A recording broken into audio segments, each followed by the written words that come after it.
জয় শ্রী রাধে কৃষ্ণ। শ্রীকৃষ্ণ বার্তা চ্যানেলের সকল ভক্তবৃন্দকে জানাই সুস্বাগতম।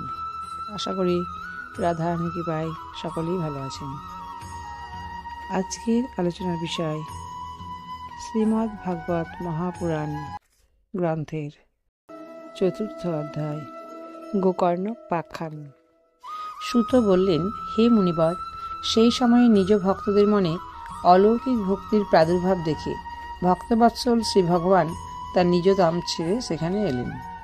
তার গলায় বনমালা শোভিতেছিল, শ্রীঅঙ্গ সজল জলধারীর মতো শ্যামবর্ণ, পরনে মনোহর পীতাম্বর, কোটি দেশ কাঞ্চিদামে সুসজ্জিত, মস্তকে মুকুট এবং কর্ণে কুন্তল ঝিকঝিক করছিল।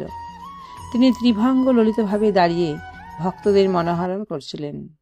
বক্ষে কৌস্তভ মণিশোভা পাচ্ছিল, সারা অঙ্গ হরিচন্দনে চর্চিত ছিল। সেই রূপের শোভার কি বর্ণনা করব। তখন মনে হচ্ছিল কোটি কামদেবের রূপ মাধুরী বুঝি একত্র সজ্জিত হয়েছে। পরমানন্দ চিন্ময় বিগ্রহ মধুরাতি মধুর মুরলীধর এক অপূর্ব ভুবনমোহন মূর্তিতে নিজ ভক্তদের নির্মল চিত্তে আবির্ভূত হয়েছিলেন। ভগবানের নিত্যলোক নিবাসী লীলা সহচর উদ্ধবাদী অদৃশ্যভাবে সেই ভাগবত কথা শ্রবণের জন্য সেখানে উপস্থিত হয়েছিলেন। প্রভু আবির্ভূত হওয়া মাত্রই চারিদিকে জয় হোক ধ্বনি উত্থিত হতে লাগল। সেই সময়ে ভক্তিরসের অদ্ভুত প্রভাব বইতে লাগল। বারবার আবির, গুলাল এবং পুষ্পবর্ষণ আর শঙ্খধ্বনি হচ্ছিল। সেই সভায় যারা এসেছিলেন তাদের কারোরই নিজেদের দেহ, গৃহ এবং নিজ সম্পর্কে হুঁশ ছিল না। তাদের এই অদ্ভুত তন্ময়তা দেখে নারদ বলতে লাগলেন, হে মুনীশ্বরগণ, আজ আমি এই সপ্তাহ শ্রবণের অতীব অলৌকিক মহিমা দর্শন করলাম। এখানে যেসব অতি মূর্খ, দুষ্ট আর পশুপক্ষীও রয়েছে তারা সকলে একেবারে নিষ্পাপ হয়ে গেল। সুতরাং এতে সন্দেহ রইল না যে কলিযুগে চিত্তশুদ্ধির জন্য, পাপ রাশি নষ্ট করার জন্য মর্তলোকে এই ভাগবত কথার সমান পবিত্র দ্বিতীয় কিছু নেই। হে মুনিবর, আপনারা অত্যন্ত কৃপালু, সংসারের মঙ্গলের কথা চিন্তা করে এই সম্পূর্ণ নূতন এক পন্থা প্রচলিত করেছেন। আপনারা দয়া করে বলুন যে এই কথারূপ সপ্তাহযজ্ঞের দ্বারা সংসারে কোন কোন মানুষ পবিত্র হবে। সনকাদি মুনিগণ বললেন, যে সকল মানুষ সদা সর্বদা নানা রকম পাপ কর্ম করে, নিরন্তর দুরাচারেই লিপ্ত এবং অসৎ পথগামী আর ক্রোধানলে দগ্ধ, কুটিল ও কামপরায়ণ, এরা সকলেই এই কলিযুগে সপ্তাহযজ্ঞ দ্বারা পবিত্র হয়ে যায়। যারা সত্য থেকে চ্যুত, মাতা পিতার নিন্দুক, নানা রকম বিষয় বাসনায় জর্জরিত, আশ্রম ধর্মরহিত, দাম্ভিক, মাৎসর্যপরায়ণ এবং হিংসুক বা অপরকে পীড়নকারী, তারাও কলিযুগে সপ্তাহযজ্ঞ দ্বারা পবিত্র হয়ে যায়। যারা মদ্যপান, ব্রহ্মহত্যা, সুবর্ণচুরি, গুরুপত্নী গমন ও বিশ্বাসঘাতকতা, এই পঞ্চ মহাপাতক আচরণকারী, ছল চাতুরীপরায়ণ, ক্রূর, পিশাচের মতো নির্দয়, ব্রাহ্মণদের ধনে পুষ্টি ও ব্যভিচারী, এরাও কলিযুগে সপ্তাহযজ্ঞে পবিত্র হয়ে যায়। যে দুষ্ট ব্যক্তি সর্বদা দুরাগ্রহবশত কায় মনোবাক্যে কেবল পাপই করে, সে অপরের ধনে পুষ্ট হয়। যার মন কলুষিত এবং হৃদয় কুভাবনা যুক্ত, তারা সকলেই কলিযুগে সপ্তাহযজ্ঞে পবিত্র হয়ে যায়। হে নারদ, এই বিষয়ে এক প্রাচীন ইতিহাস তোমাকে শোনাচ্ছি। সেই কাহিনী শুনলেও সব পাপ নষ্ট হয়ে যায়। পুরাকালে তুঙ্গভদ্রা নদীতটে এক অনুপম সুন্দর নগর ছিল। সেখানে সমস্ত বর্ণের মানুষই নিজ নিজ ধর্ম অনুসারে সত্যাশ্রয়ী ও সৎকর্মপরায়ণ ছিল। সেই নগরে সর্ববেদ বিশেষজ্ঞ এবং সৌত্য স্মার্ত কর্মনিপুণ আত্মদেব নামক এক ব্রাহ্মণ বাস করতেন। তিনি দ্বিতীয় সূর্যের মতো তেজস্বী ছিলেন। ধনী হয়েও তিনি ভিক্ষাজীবী ছিলেন। ধুন্ধুলি নামে তার প্রিয়া পত্নী কুলীন এবং সুন্দরী হওয়া সত্ত্বেও জেদি স্বভাবে ছিলেন। পরচর্চায় তিনি খুব আনন্দ পেতেন। স্বভাবে তিনি ছিলেন ক্রূর, সব সময়ে কিছু না কিছু বকবক করতেন। গৃহকর্মে নিপুণা, কৃপণ এবং ঝগড়াটে ছিলেন। এই ব্রাহ্মণ দম্পতি সুখে থেকে গৃহস্থ জীবনযাপন করতেন। অর্থ ও ভোগবিলাস সামগ্রী তাদের প্রচুর ছিল, ঘরবাড়িও সুন্দর ছিল, কিন্তু তাদের মনে শান্তি ছিল না। যখন এইভাবে বয়স অনেক বেড়ে গেল, তখন সন্তান লাভের জন্য তারা নানা রকম পুণ্যকর্ম করতে আরম্ভ করলেন এবং দিন দুঃখীদের গো, ভূমি, সুবর্ণ ও বস্ত্রাদি দান করতে লাগলেন। এই রকম ধর্মকর্ম দ্বারা তারা তাদের অর্ধেক সম্পত্তি শেষ করে ফেললেন। তবুও পুত্র বা কন্যা জন্মালো না। ফলে সেই ব্রাহ্মণ খুবই চিন্তিত হয়ে পড়লেন। একদিন সেই ব্রাহ্মণ অত্যন্ত দুঃখিত হৃদয়ে ঘর বাড়ি ছেড়ে বনে চললেন। দ্বিপ্রহর কালে তৃষ্ণার্ত হয়ে তিনি এক সরোবরের কাছে পৌঁছলেন। সন্তানের অভাবজনিত দুঃখে তার দেহ অত্যন্ত কৃশ হয়ে গেছিল। তাই ক্লান্ত হয়ে জলপান করে তিনি ওখানেই বসে পড়লেন। প্রায় 1 ঘন্টা পরে ওখানে এক সন্ন্যাসী মহাত্মা এলেন।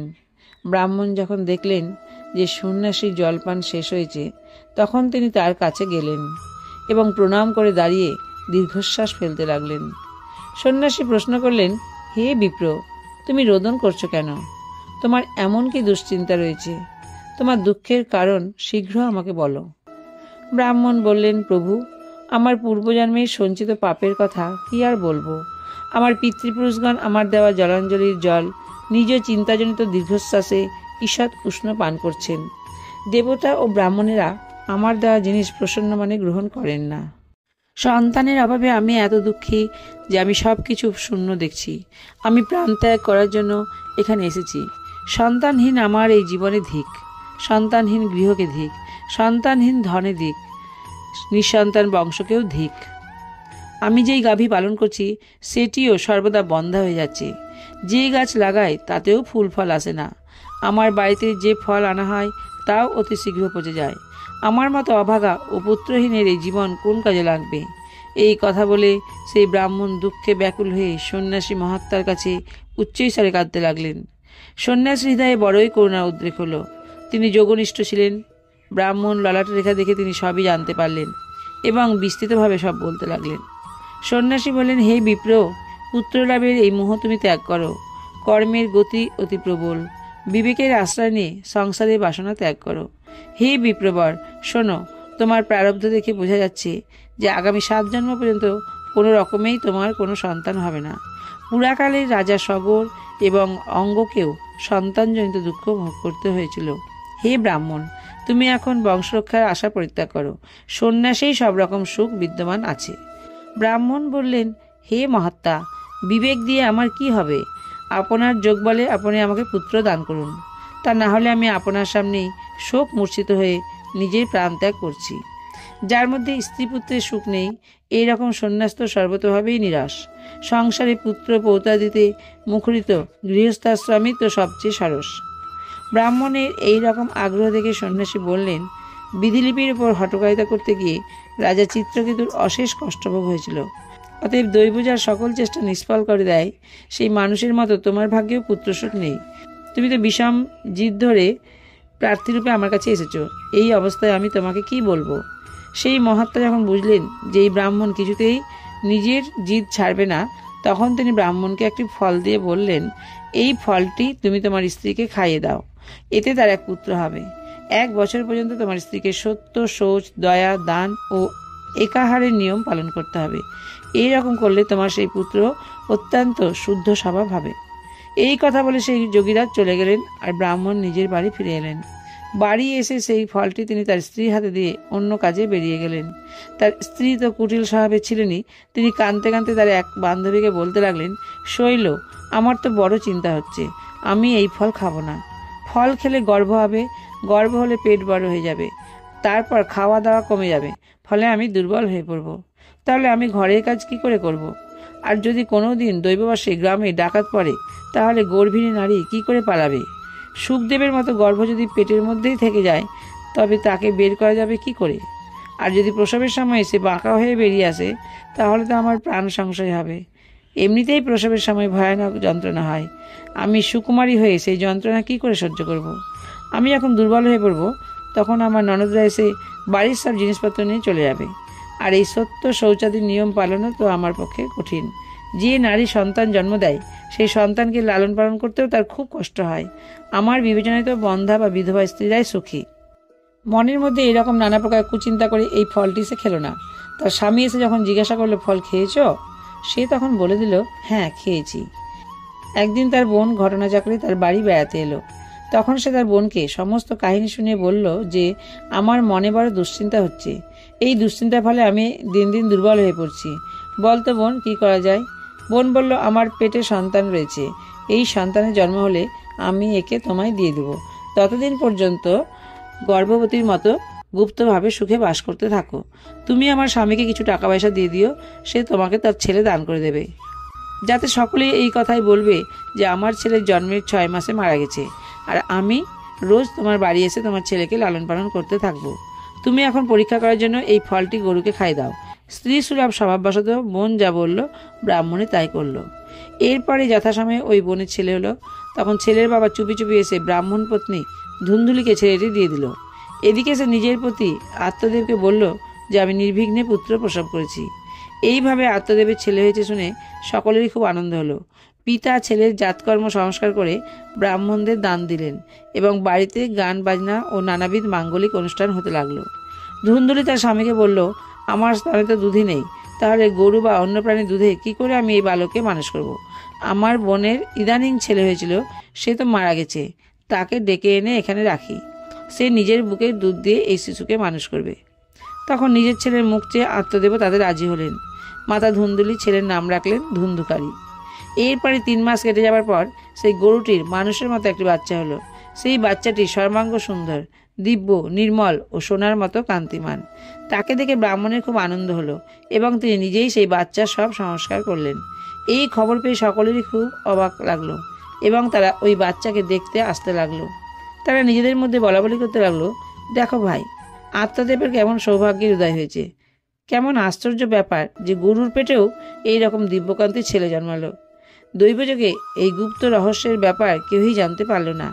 ছেলেটির কান দুটি গরুর কানের মতো দেখতে হওয়াতে আত্মদেব তার নাম রাখলেন গোকর্ণ। কিছুকাল অতীত হলে এই 2 বালক বড় হয়ে যুবক হলো। তার মধ্যে গোকর্ণ খুব বড় পণ্ডিত ও জ্ঞানী হলো, কিন্তু ধুন্ধুকারী হলো একটি শয়তান।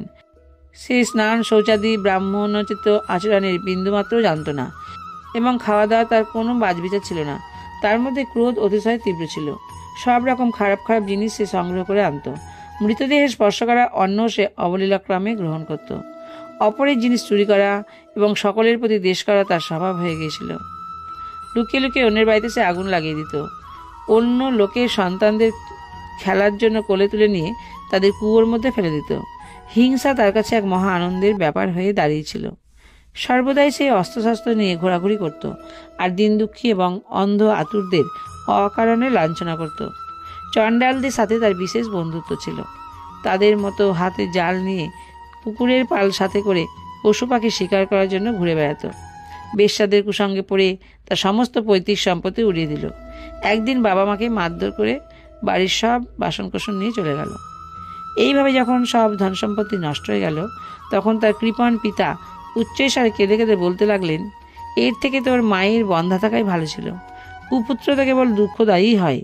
আমি এখন কোথায় থাকবো, কোথায় যাব? আমার এই সংকটে কে আমাকে উদ্ধার করবে? হাই, আমার তো এমনই বিপদ হয়েছে যে আমাকে হয়তো একদিন এই জন্যই প্রাণ ত্যাগ করতে হবে।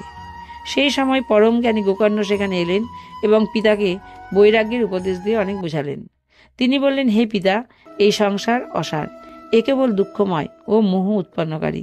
ছেলে কার, ধন সম্পত্তি কার? স্নেহাসক্ত মানুষ দিবারাত্র প্রদীপের মতো কেবল জ্বলতেই থাকে। সুখ তো ইন্দ্রেরও নেই, চক্রবর্তী রাজারও নেই। সুখ তো আছে কেবল বৈরাগী নির্জনবাসী মুনিদের মধ্যে। আমার ছেলে, এই অজ্ঞান ত্যাগ করুন। মোহ থেকে নরক প্রাপ্তি হয়। এই শরীর তো একদিন নষ্ট হবেই, তাই সব কিছু ছেড়ে বনে গিয়ে থাকুন। গোকর্ণের কথা শুনে আত্মদেব বনে যাওয়ার জন্য তৈরি হলেন এবং তাকে বললেন, বাছা, বনে গিয়ে আমার কি করা উচিত? বিস্তারিতভাবে আমাকে সেই কথা বলো। আমি অত্যন্ত মূর্খ।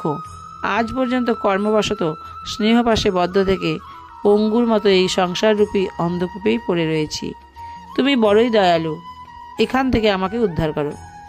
গোকর্ণ বললেন, হে পিতা, এই দেহ হাড় মাংস আর রক্তের পিণ্ড, এর প্রতি অহং বুদ্ধি আপনি ত্যাগ করুন এবং স্ত্রী পুত্রদের ওপর কখনো মমতা করবেন না।